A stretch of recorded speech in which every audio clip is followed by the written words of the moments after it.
ಈಗ ರಾ ಬಗ್ಗೆ ನಿಮಗೆಷ್ಟು ಕುತೂಹಲ ಇದೆಯೋ ಸ್ಟೂಡೆಂಟ್ಸ್ಗಳಿಗೂ ಕೂಡ ಇನ್ನಷ್ಟು ಕುತೂಹಲ ಇರುತ್ತೆ. ಯಾಕಂದರೆ ಈ ಯಂಗ್ ಜನ್ರೇಷನ್ನವರು ಪುಸ್ತಕಗಳನ್ನು ಓದೋದು ಕಮ್ಮಿ, ಮೂವಿಗಳನ್ನು ನೋಡೋದು ಹೆಚ್ಚು. ಮೂವೀಸಲ್ಲಿ ಏನೆಲ್ಲ ಆಗುತ್ತಲ್ಲ, ಅಂದರೆ ಮೂವೀಸಲ್ಲಿ ಫೈಟ್ ಆಗುತ್ತೆ, ಮತ್ತೊಂದಾಗುತ್ತೆ, ಇದನ್ನೆಲ್ಲ ನೋಡಿಬಿಟ್ಟು ಅದೇ ನಿಜಾನ ಅಂತ ಅಂದ್ಕೊಂಡ್ಬಿಡ್ತೀವಿ. ರಾ ಈಸ್ ಬಿಯಾಂಡ್ ಮೂವೀಸ್. ಆ್ಯಕ್ಚುಲಿ ಗುಪ್ತಚರ ಅನ್ನೋದು ಅದು ಯಾವುದೇ ದೇಶದ ತಗೊಂಡ್ರೆ ಮೂವೀಸಲ್ಲಿ ಒಂದು 0.1% ಏನೋ ತೋರಿಸ್ಬೋದು ಅಷ್ಟೇ, ಬಟ್ ಅದಕ್ಕಿಂತ 100 ಪಟ್ಟು ಜಾಸ್ತಿ ಇರುತ್ತೆ. ಸೊ ಇದ್ರ ಬಗ್ಗೆ ಏನು ಹೇಳ್ತೀರಿ ನೀವು ಅಂತ? ಖಂಡಿತ. ನೀವು ದುರಂಧರ್ ಸಿನಿಮಾ ನೋಡಿದ್ದೀರಾ? ದುರಂಧರ್, ಎಸ್. ನಾನು ದುರಂಧರ್ ನೋಡಿದೆ. ಎಸ್. ಆ ದುರಂಧರ್ ಸಿನಿಮಾ ನೋಡಿದಾಗ ನಾನು ಅಲ್ಲಿ ದುರಂಧರ್ ಸಿನಿಮಾದಲ್ಲಿ ಯಾರು ಹೋಗ್ತಾರೆ ಅವನು ರಾ ಕಳಿಸಿದವನೇ ತಾನೆ. ಆ ದುರಂಧರ್ ಸಿನಿಮಾದ ಹೀರೋ ಯಾರಿದ್ದಾನೆ, ಅವನು ಹೀರೋ ನಮ್ಮಿಂದ ದೆಹಲಿಯಿಂದ ಕಳಿಸ್ತವನೇ. ಅವನು ಯಾವ ರೀತಿ ಹೋಗ್ತಾನೆ, ರಾ ಏಜೆಂಟಾಗಿ ಹೋಗ್ತಾನೆ ಅಲ್ವಾ. ಅಲ್ಲಿ ಹೋಗಿ ನಮ್ಮ ಥರ ಆಫೀಸರ್ ಥರ ಸೂಟು ಟೈ ಎಲ್ಲ ಹಾಕೊಂಡು ಹೋಗಲ್ಲ. ಅವನು ಯಾವ ರೀತಿ ಹೋಗ್ತಾನೆ, ಯಾವುದೋ ಒಂದು ಕಳ್ಳರ ಗ್ಯಾಂಗ್ ಜೊತೆ, ಡಕಾಯಿಟ್ ಗ್ಯಾಂಗ್ ಜೊತೆ, ಎಲ್ಲ ಜೊತೆ ಸೇರಿಕೊಂಡು ಅವ್ನಿಗೆ ಏಟು ಬಿದ್ದು. ಇದೇ ರೀತಿ ಪಾಕಿಸ್ತಾನಕ್ಕೆ ಹೋದರೆ ರಾ ಏಜೆಂಟ್ಗಳಿಗೂ ಇದೇ ರೀತಿ ಆಗುತ್ತೆ. ಅವ್ರು ಪತ್ತೆ ಮಾಡ್ತಾರೆ, ನಾವು ಅವ್ರು ಪತ್ತೆ ಮಾಡ್ತೀವಿ.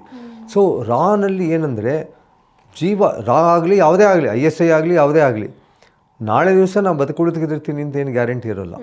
ಸೊ ನೀವು ಹೇಳಿದಾಗೆ ಸಿನಿಮಾದಲ್ಲಿ ಏನು ತೋರಿಸ್ತೀವಿ ಅದು 1% ಮಾತ್ರ, ಅದರ 100% ರೋಚಕ ಜೀವನ.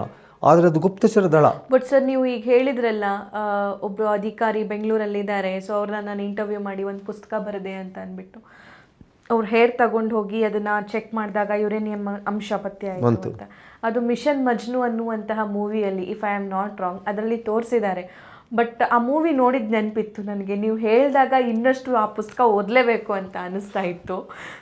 ಆ ಪುಸ್ತಕ ಖಂಡಿತ ಓದಿ. ಏಟಿಗೆ ರೇಟು ಅದು ನನಗೆ ತುಂಬ ಇಷ್ಟವಾಗಿ ಬರೆದೆ. ಯಾಕೆಂದರೆ ನನಗೆ RNDW ಬಗ್ಗೆ ಭಾಳಷ್ಟು, ನಾ ಹೋಗಬೇಕು ಅಂತಿದ್ದೆ, ಸೆಲೆಕ್ಟ್ ಆದೆ. ಆದರೆ ಯಾವುದೋ ಕಾರಣಕ್ಕಿಂತ ನನ್ನ ಇನ್ನೊಂದು ಕತೆ ಅದು ನಿಮ್ಮ ಹತ್ರ ಇದೆ ನೋಡಿ, ಈ ಪುಸ್ತಕ ಕೈಗೆ ಬಂದ ಇದು ನನ್ನ ಆತ್ಮಕತೆ. ಈ ಕೈಗೆ ಬಂದ ತುತ್ತಲ್ಲಿ ಇದೆಯಾ ಅದು? ಅದರಲ್ಲಿ ನಾನು ರಾಗ ಹೋಗಬೇಕು ಅಂತ ಆಸೆ ಹೇಗಿತ್ತು.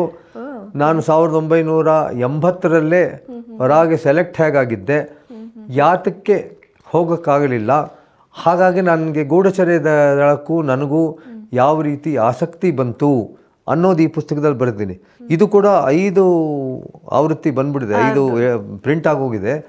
ಈ ಪುಸ್ತಕದಲ್ಲಿ ಕಂಪ್ಲೀಟ್ ಅದ್ರ ಬಗ್ಗೆ ಬರೆದಿದ್ದೀನಿ. ನಿಮಗೆ ನನ್ನ ಬಗ್ಗೆ, ನನಗೆ ಹೇಗೆ ಗೂಢಚರ ದಳ ಬಗ್ಗೆ ಕುತೂಹಲ ಅದ, ಅದರಲ್ಲಿ ಬರೆದಿದ್ದೀನಿ. Okay okay okay right sir. ನೀವು ಸೆಲೆಕ್ಟ್ ಆಗಬೇಕಾಗಿತ್ತು, ಆಗಿಲ್ಲ ಅಂತ. ಸೆಲೆಕ್ಟ್ ಆಗಿದ್ದೆ.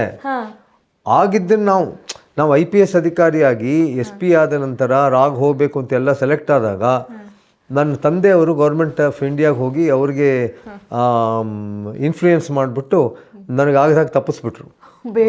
ಬೇಡ, ನಮ್ಮ ಮಗ ಒಬ್ಬನೇ ಮಗ, ಇವನು RNDW ಥರ ಇದಕ್ಕೆ ಹೋಗ್ತಾನೆ, ಅಲ್ಲಿ ಯಾವತ್ತು ನಾಳೆ ದಿವಸ ಅವ್ನಿಗೇನಾಗುತ್ತೋ ಜೀವ ಭಯ ಇದೆ ಅಂಥೇಳಿ ಒಬ್ಬನೇ ಮಗನ ಸೇಫ್ಟಿ ಅಂದ್ಕೊಂಡು ಅವ್ರು ಇವತ್ತಿಗೂ ನಾನು ನಮ್ಮ ತಂದೆ ಬೈಕೋದು, ಎಂಥ ಒಳ್ಳೆ ಆಪರ್ಚುನಿಟಿ ನಮ್ಗೆ ಹೊಟ್ಟೋಯ್ತು ಅಂತ. ಅದಕ್ಕೆ ಈ ಪುಸ್ತಕದಲ್ಲಿ ಬರೆದಿದ್ದಾರೆ ಅದನ್ನು, ಕೈಗೆ ಬಂದ ತುತ್ತು ಬಾಯಿಗೆ ಬರಲಿಲ್ಲ ಅನ್ನೋದನ್ನು. ವೆಲ್ ಸರ್, ಇದೆಲ್ಲ ಸ್ಟೋರಿ ಕೇಳ್ತಾ ಇದ್ರೆ ತುಂಬ ಥ್ರಿಲ್ ಅನಿಸುತ್ತೆ ಗುರುಪ್ರಸಾದ್ ಸರ್, ನಿಜವಾಗ್ಲೂ.